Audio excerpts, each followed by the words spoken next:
C'est un imbroglio qu'il faut un peu réexpliquer, c'est-à-dire qu'il y a eu une agression de 3 policiers.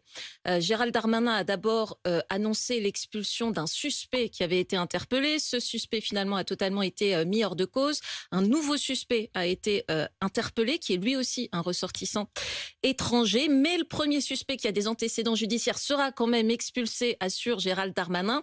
Quel regard vous portez sur ce qui s'est passé, en sachant que Gérald Darmanin, ce matin encore, nie s'être pris les pieds dans le tapis?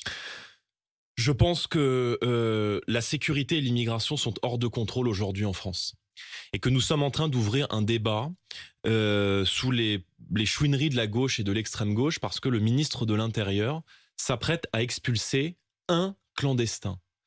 Il y a près d'1 million Alors, il dit de qu'il clandestins aujourd'hui va en dans notre expulser pays. de façon prioritaire 90%. environ Non, il ne va 2000. pas expulser de façon prioritaire, puisque 90%, ça ce sont les chiffres, ça c'est le bilan du gouvernement, 90% des obligations de quitter le territoire français ne sont pas exécutées. Donc aujourd'hui en France, tout le monde rentre dans notre pays, mais personne ne sort. La France est livrée à un chaos sécuritaire et migratoire qui est devenu aujourd'hui hors de contrôle. Et les responsables de cette violence, le responsable aujourd'hui de ce désordre, c'est messieurs Darmanin et Dupond-Moretti qui ne tiennent Alors, absolument plus rien. Ce qu'on a Gérald vu à la Darmanin, guillotine oui, il y a juste quelques jours, précise que on le sur voit les partout en OQTF, France vous aujourd'hui. savez que c'est